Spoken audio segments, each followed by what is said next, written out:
नमस्कार. भूषण राखेच्या नैना राखेच्या त्या स्नेहदीप प्रोजेक्ट मध्ये फ्लॅट नंबर 1402 मी बुक केलेला आहे.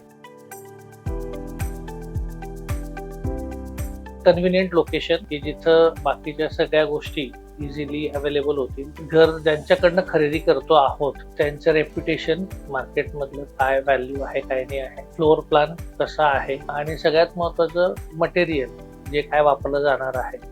Mainly looking for the red BRICS.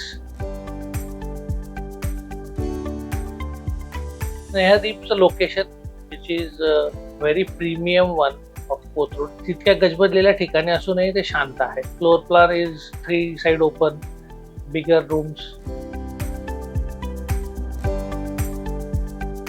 May be घर घ्यावं का नाही घ्यावं, जरी ते इन्व्हेस्टमेंट म्हणून नाही जरी बघितलं तरी मला असं वाटतं की इट इज रिक्वायर्ड एक्सपेंडिचर और असं काहीतरी की जे करावायलाच पाहिजे for the stability of family.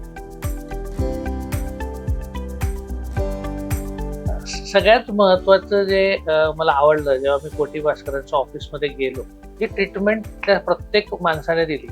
Made be starting from the कोटी भास्कर सर किंवा सेल्सचे लोक असू दे किंवा साईटवरचे इंजिनियर्स असू दे. सो त्या प्रत्येक वेळेला असंच फिलिंग आलं की they are not selling their फ्लॅटफोर्स. प्रत्येक वेळेला फिलिंग हेच होतं की तुमचं घर आहे, तुम्हाला कसं हवं काय नाही.